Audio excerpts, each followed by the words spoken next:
Hi guys, and welcome back to my channel. Thank you so much for stopping by. I really do appreciate it so very much. Today I have another tag video for you, and this one is all about palettes, and it is 10 questions. I will link Tiffany Dawn. She's who I saw do it before, and I know there's been other people who have probably done it, but she's the one who I watched and thought it was fun, so here we go.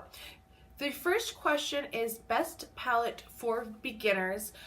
And this one took me a while. I think I'm going to go with the Violet Voss Holy Grail palette.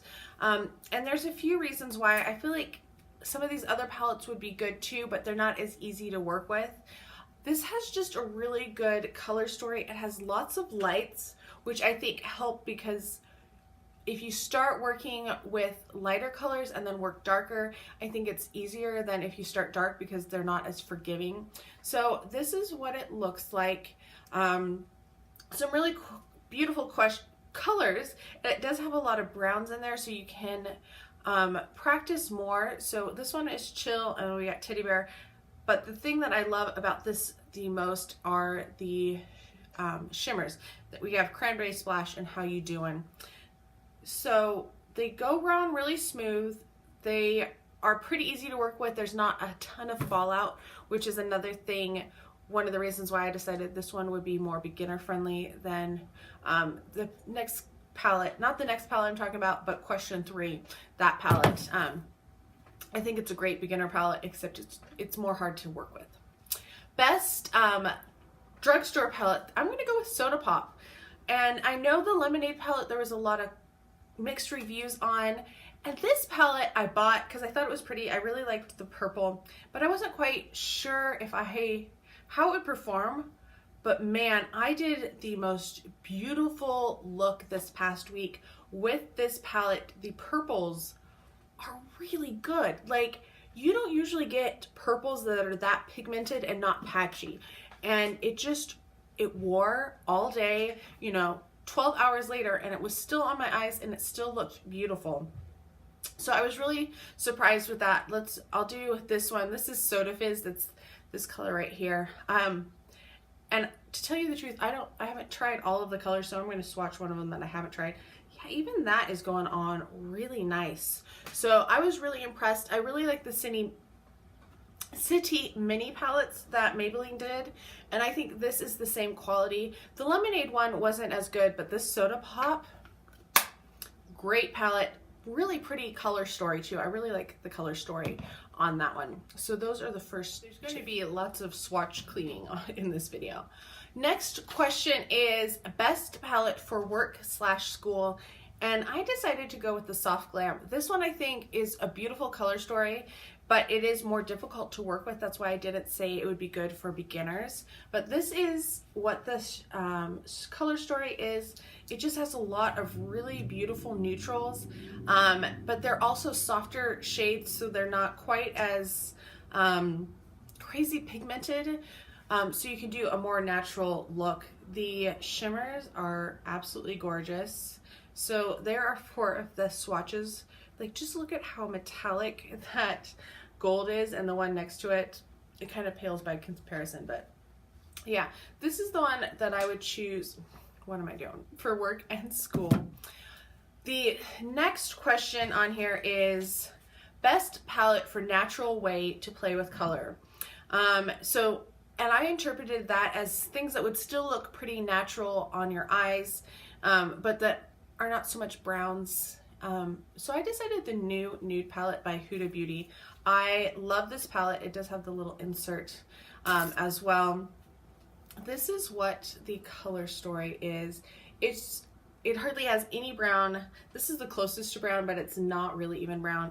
It's just so pretty. I enjoy working with this palette so much. So there's a couple of the mattes, and then these shimmers. Oh my gosh, these operate so differently than any other shimmer out there, and they are just, look at that, they are so fantastic. And well, I already swatched that one. There we go. That is what the mattes look like. It's a beautiful, beautiful palette. I have definitely been getting my money's worth with this one. I love this palette. It's one of my favorites. I do really like the Huda formula though. I have most of her mini palettes, and now I have all 3 of her original palettes. I don't have the remastered rose gold. I'm still a little mad about that one. That they're like, it's going away, and then they brought it out revised, and I was like, man, I want that one too. And I like that it matches better too, but oh well. The next question is biggest bang for your buck, and I'm going to go with the Clover palette. I will say I'm pretty sure this one's still available. I did try to make sure that everything that I chose for this tag would be still available, so not limited edition, which was really hard because I would have answered very differently for some of these questions. This is what it looks like. It does have all those crazy pops of colors, but it also has a lot of neutrals. So you can do such a wide variety of looks with this one, which is why I really like it. So here are 4 of the swatches. We're gonna have to go down my arm though, because I didn't clean off swatches. And they're just really beautiful colors. It's really easy to work with. Too Faced has a really good eyeshadow formula most of the time. So I think this is a great palette. So definitely the most bang for your buck, the most different types of looks that you can get. I had to pull my hair back. It was just driving me too crazy. I always wear my hair up. So whenever I wear it down, it just drives me nuts. It's part of the reason why I like it long. Best palette for my skin tone. This one took me a while to think about, but I just finally decided the Desert Dusk palette by Huda would probably be it, because it does have a lot of color, so you can play with color a lot with it, but it does have a lot of lighter shades, so it's not going to be overpowering on your skin, which is one thing that always concerns me, is I don't want to be overwhelmed by my eyeshadow. I still want it to look nice. So there are some of the swatches. The purple is not the best purple ever. Like the other 2 purples that I just previously showed definitely were better than this one. But I do love this palette. So that's the one I think. And obviously I have super fair skin. I'm like the lightest color in most foundations.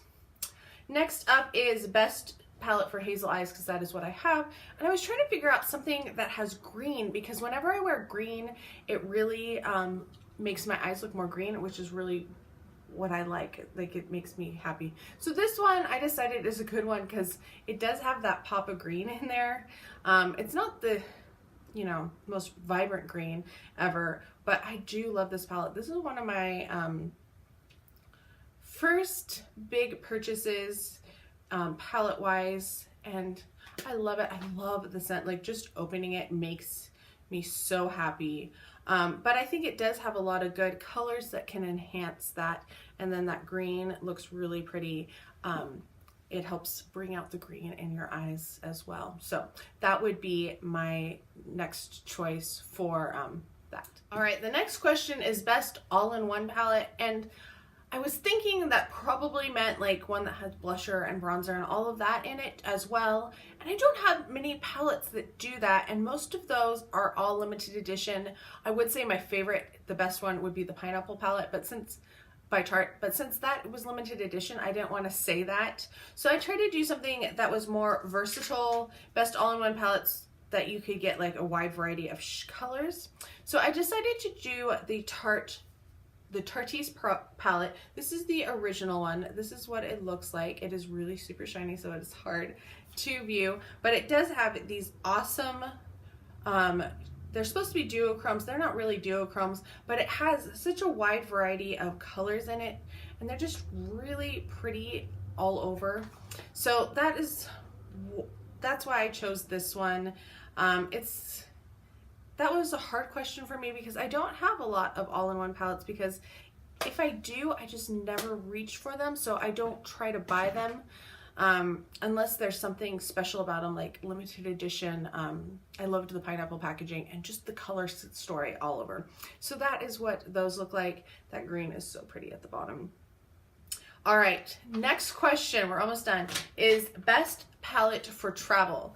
And I'm going to show you 2 because I'm not sure if which one of them is still available on the ColourPop website. So this is the Dream Street with Kathleen Lights, and this is the Yes Please palette, even though it says Cute AF.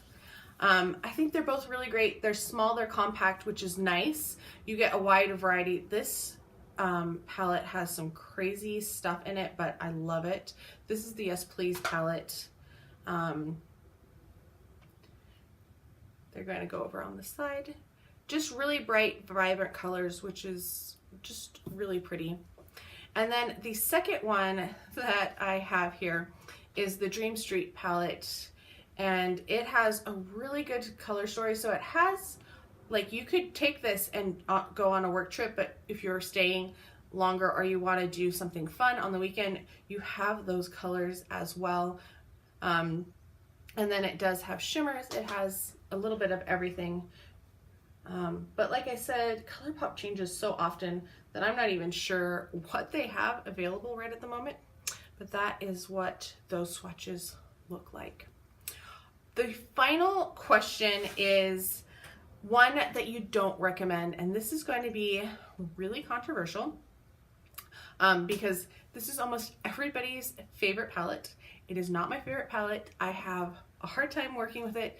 The color story is just overwhelming to me, and it's just too much for me, and it's too much for my eyes and my skin tone, and I think that's it, because most of the people who use it they're slightly darker skin. They're not quite as porcelain. They still might have pretty light skin, but it's the Modern Renaissance palette. Like, it's just so dark. There's such an extreme. Like, you have the really lights and then you have the really dark, and there's not like some middle colors in there. So I don't like it. It overwhelms me. That's the one I wouldn't recommend, just because it doesn't work for me, and it's harder to work with. Anastasia Beverly Hills shadows are a lot more powdery than other ones, so I just find it all over the place, harder to work with. So that is the one. I know that's a controversial one. Let me know your answers to these questions down below. I will list all of them. If you have a YouTube channel, I would love to see you do this tag. So I tag you if you are watching this. Let me know when you do so that I can go watch your video. I hope you are all having a fantastic day, and I'll talk to you next time. Bye.